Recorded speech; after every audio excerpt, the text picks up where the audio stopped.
रामेश्वर डूडी जी के जाने के बाद ना सिर्फ बीकानेर और राजस्थान और हमारे दल को नुकसान हुआ है, लेकिन व्यक्तिगत रूप से मुझे बहुत क्षति पहुंची है, क्योंकि एक बहुत लंबे समय तक डूडी जी और मैंने काम किया।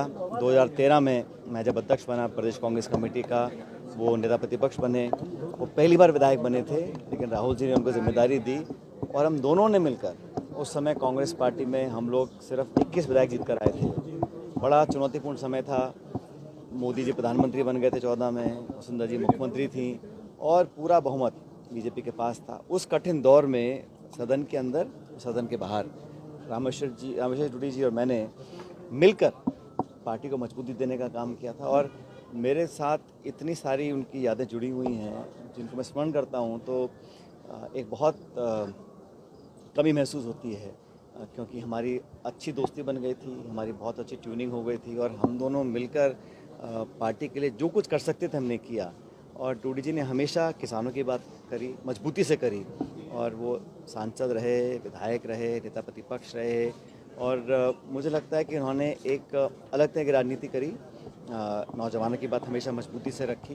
तो उनके जाने से बहुत दुख बहुत से कांग्रेसजनों को है और पूरे संभाग के इलाके के लोगों को है, लेकिन मुझे व्यक्तिगत रूप से, क्योंकि मैंने बहुत नज़दीकी से उनको देखा और हमने साथ मिलकर काम किया। और मैं फिर कह रहा हूँ, जब समय अच्छा होता है, सब कुछ अनुकूल होता है, तब काम करने का अलग एक तरीका होता है, लेकिन जब चुनौती होती है, कठिनाइयाँ होती हैं, बहुत कुछ समझना झेलना पड़ता है, उस समय डूडी जी और मैंने जो मिलकर काम किया वो यादें हमेशा मेरे साथ रहेंगी। सदन से सड़क तक आपने साथ संघर्ष किया, कोई ऐसा वाकया, कोई ऐसी चीज जो याद करना चाहें? सर, वो जब जावर रहते डूडी जी जब भाषण देते थे तो अक्सर कोई ना कोई चुटकुला सुनाते थे, और वो ठेठ मारवाड़ी में जो चुटकुले सुनाते थे और उनको मज़ा आता था। तो और हमेशा देखा उनको मैंने कि वो मुस्कुराने की उनकी आदत थी। मैं कहता था कभी कभी डूडी साहब से, मैंने कहा भाई मेरे में कमी है, मैं कम मुस्कुराता हूँ, आप ज़्यादा मुस्कुराते हो। तो उन्होंने कहा हम दोनों बैलेंस हो जाते हैं। लेकिन जब चुनाव इस बार नहीं जीत पाए थे 18 में, और उसके बावजूद भी उन्होंने हमेशा पार्टी के लिए काम करते रहे और हर स्तर पर मजबूती दी। ऐसे बहुत सारे वाक्य हैं जो मेरे साथ मुझे याद हैं, लेकिन उनके जाने से बहुत कम उम्र में वो हमारे बीच नहीं रहे, तो उसका मुझे दुख है। मैं उम्मीद करता हूं कि आने वाले वक्त में हम सभी लोग मिलकर उस सपने को साकार करेंगे जो उन्होंने देखा था, ना सिर्फ बीकानेर के लिए लेकिन पूरे राजस्थान के लिए। जब जा रहे थे, अब लास्ट जब वो पार्टी का काम करने के लिए ही घर से निकल रहे थे, उसी वक्त बेहोश हुए, कोमा में गए। 2 साल तक वो इस तरह की कंडीशन में रहे।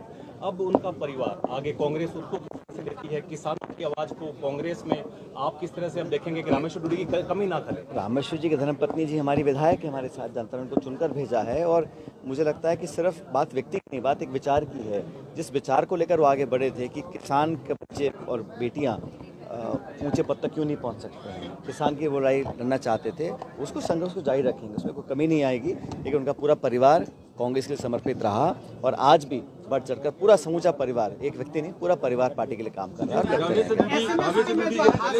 रामेश्वर डूडी जब चले गए हैं, उनकी रिक्तता जो है वो कांग्रेस में अब कहीं ना कहीं ये माना जा रहा है कि अभी आने वाले समय जल्दी से पूरा नहीं होगी। कोई भी व्यक्ति जाता है तो उसकी कमी भरने में समय लगता है, लेकिन जैसा मैंने कहा, उनकी धर्मपत्नी को जनता ने जिताकर भेजा है, हमारी विधायक बनकर आई हैं, अच्छा वो काम क्षेत्र में कर रही हैं और पूरा परिवार लगा हुआ है।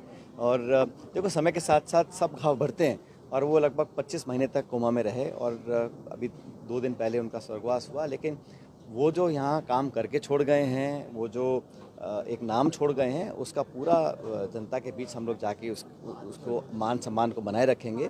और जहाँ तक संगठन की बात है, हमेशा संगठन की बात उन्होंने करी। आज एक दुखांतिका हुई है सर, आज एक दुखांतिका हुई है। हॉस्पिटल के अंदर जो है मरीज जिंदा जल गए, और उससे पहले सर खांसी की बातें चल रही थी कि पूरे देश में खांसी की दवाई। पहले भी कहा कि जिस प्रदेश का सबसे महत्वपूर्ण, सबसे प्रसिद्ध अस्पताल जो एसएमएस अस्पताल राजधानी में है, वहाँ पर लोग चिकित्सा के लिए जाते हैं। जो लोग अस्वस्थ होते हैं वो एक उम्मीद और आशा के साथ जाते हैं, एडमिट होते हैं, इस भरोसे के साथ कि व्यवस्था और जो हमारा सिस्टम है हमारी देखरेख करेगा। और जो आईसीयू में भर्ती हैं वो वैसे जिंदगी मौत के लिए जूझ रहे हैं।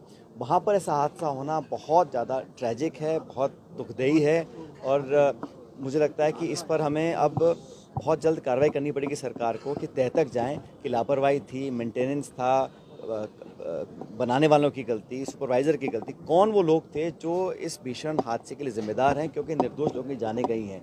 कभी दवाई पीकर बच्चे मर रहे हैं, कभी आईसीयू में आग लग रही है। और जो मुझे, हालांकि जांच पूरी नहीं हुई, लेकिन सुबह सुबह जो लोगों ने मुझे बताया कि जो परिजन के, जो पेशेंट्स के परिजन थे, उन्होंने रात को लोगों को सचेत करने की कोशिश करी कि कुछ गड़बड़ दिख रही है, लेकिन बावजूद उसकी कार्रवाई नहीं करी। तो ये जो लापरवाही है, ये नहीं कह सकते टेक्निकल फेलियर था या हादसा हो गया। हादसे के पीछे कौन जिम्मेदार था, मेंटेनेंस कौन करता था, कौन सुपरवाइज करता था, कौन अकाउंटेबल है, ये तो तय करना पड़ेगा। क्योंकि अगर सरकारी अस्पताल में, जहाँ पर गरीब लोग जाते हैं, जहाँ पर लोग इस उम्मीद से जाते हैं कि हम दोबारा स्वस्थ होकर वापस लौटेंगे, वहाँ पर वो शिकार हो जाएं, और मेरे ख्याल 7 या 8 मौतें ऑलरेडी हो चुकी हैं और न जाने और क्या होगा। तो मैं उम्मीद करता हूँ कि भगवान को जल्दी स्वस्थ करे, और मेरी संवेदना उन सभी के साथ है जिनके लोगों की अंतिम सवाल सर, झालावाड़ में दुखांतिका हुई थी सर, आप लोगों ने इस्तीफा मांगा था मदन दिलावर का, अब आप इस्तीफा मांग रहे हैं। बिहार के चुनाव की आज घोषणा हो रही है, क्या कहना चाहेंगे, मिलकर लड़ेंगे? हमारा गठबंधन पूरी तरह चुनाव के लिए तैयार है, और मैं पहले भी कह चुका हूं कि 20 साल से नीतीश कुमार जी मुख्यमंत्री बने हुए हैं, कभी भाजपा के समर्थन से, कभी आरजेडी के समर्थन से। अब बदलाव की आहट गांव-गांव पहुंच चुकी है। बिहार के लोग बदलाव चाहते हैं, और बेहतर विकल्प देने की स्थिति में हम लोग हैं, जो महागठबंधन हमारा है, गठबंधन आरजेडी, कांग्रेस, सीपीआई वगैरह, हम लोग मिलकर बिहार को एक नई दिशा देना चाहते हैं। मुझे लगता है कि वहाँ इंजन डबल लगे हुए हैं पटना दिल्ली में, लेकिन वहाँ जनता को लाभ नहीं मिल पा रहा है। तो वहाँ हर वर्ग परेशान है। राहुल गांधी जी ने यात्रा निकाली अभी वहाँ पर, वोट अधिकार यात्रा, वहाँ पर जो जनसमूह उनको देखने के, सुनने के लिए आया, इस विश्वास के साथ लोग आए कि बदलाव होगा, और हम अच्छे बहुमत के साथ वहाँ सरकार बनाएंगे।